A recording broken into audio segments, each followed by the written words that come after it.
huge admirer, to say the least, a devotee of Sanskrit as a language, and in that capacity, not as some expert of Ramayana, in admission, this might offend some of you. I have not read the brilliant book in its entirety. I have read the Sundarakanda because I have made videos on that, but it contains 24,000 shlokas. It's not a small feat to read through the entire thing.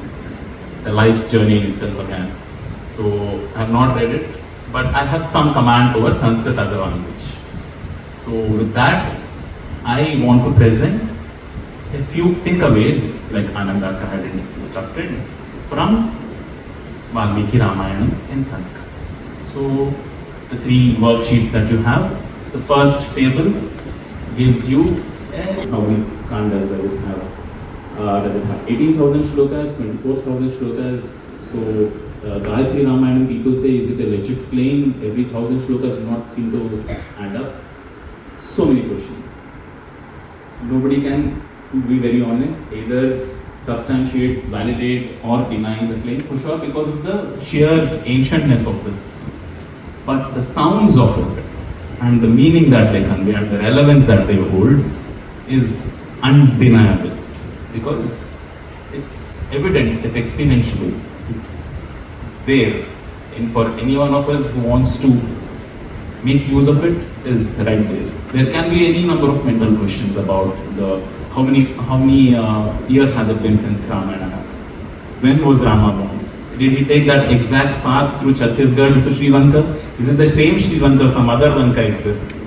So many questions, so many different interpretations. I have no idea about any of these.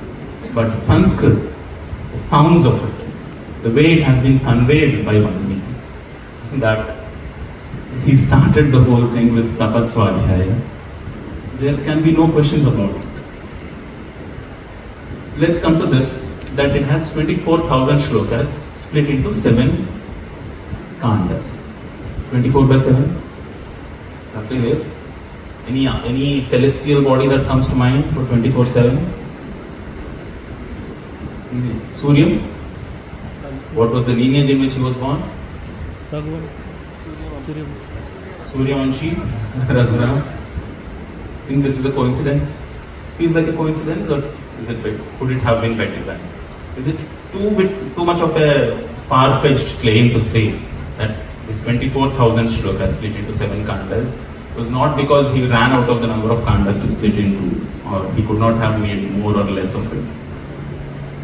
There are 24,000 shlokas of 7 kandas of the story of Suryavanshi and Raghuram, and the words that he chose to describe these in are like a mantra in itself. Ramayana mantra mala can mean different kinds of mantras and different kinds of chants that are potent within Valmiki Ramayana, or that Ramayana itself is a garland of mantras, that the sounds from the very beginning, tapaswadhyaya, from there itself, it takes us on a very profound journey for our own growth. There can be any number of moral lessons, there can be any number of life lessons, how to be in different situations, how to conduct, interpersonal relationships, to how to deal with loss, how to deal with anger, grief, all sorts of emotions. There can be any number of lessons mentally one can draw from it. But because of the nature of Sanskrit, because of the genius is a small word for a man like Valmiki. The sounds of Sanskrit and the sounds that have been strung into Valmiki Ramayana make it a mantra. So how do we make use of that mantra? Any kind of mantra usually has different kinds of angas to it. There is a rishi for a mantra, a sage who has realized it, who has envisioned that mantra.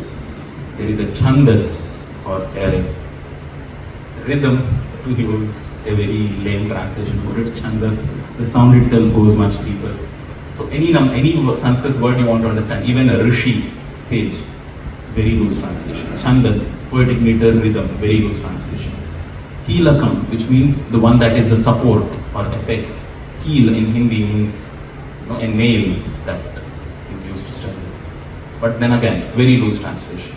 So Shakti, energy, very loose translation. Energy does not, the sounds of it, but Shakti, the sounds of it goes much deeper. So there are, for Ramayana itself as a mantra, so the Devata of course is Sri Sita Ramachandra. The Rishi of course is Sage Valmiki. Shakti, none other than Goddess Sita herself. Keelakam is him standing there, this Hanuman. There are so many yogis, full-fledged yogis within Valmiki Ramayanam, from Vasishtha to Valmiki himself, to Janaka, to Rama, to Hanuman, all of them full-fledged yogis within their own right. Here he has 5 faces depicting his mastery over the 5 elements.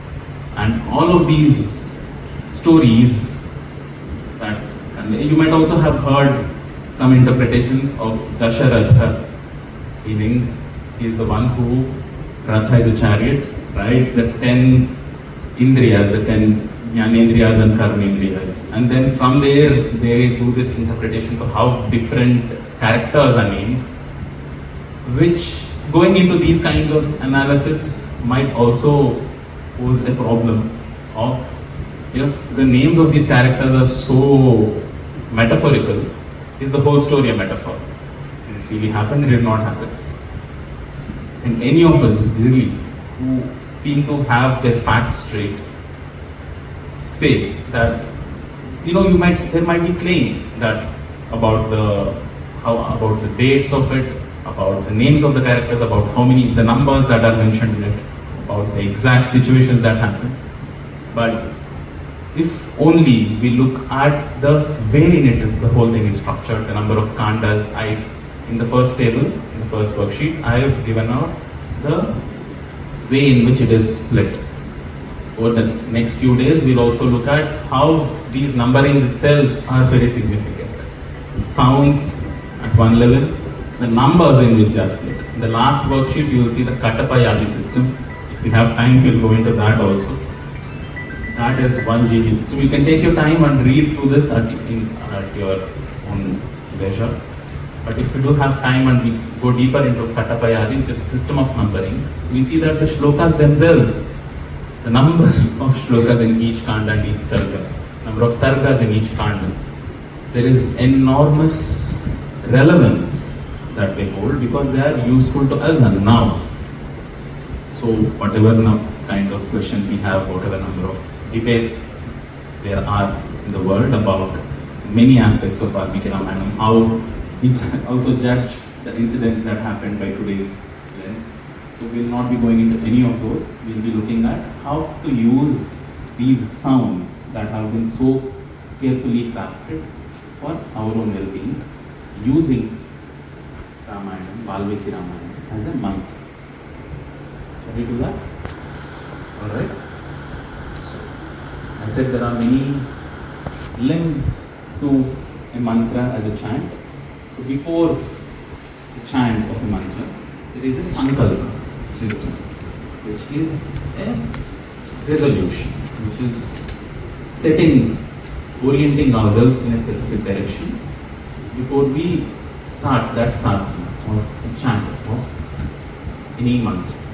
So for half of the first worksheet, please repeat it after me. Mamopata. The words there are Mama Upata. Mamopata. Samasta. Durita. Kshayadvara. Parameshwara. Prityartham.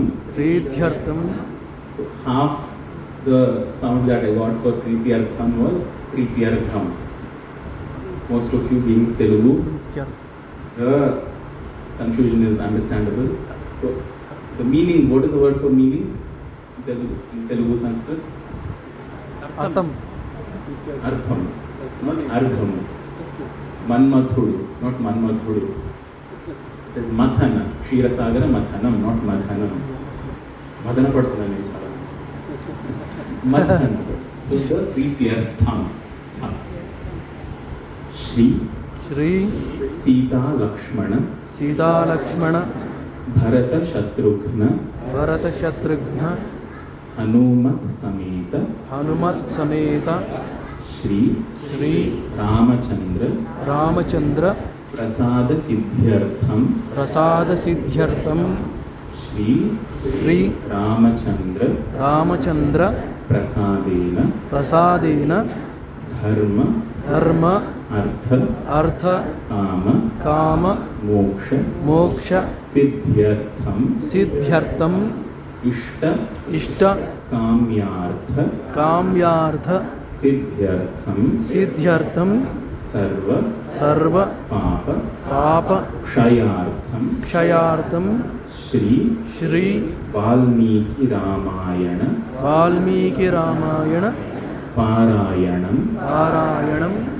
Karishye. Karishye. This, how many of you understood the words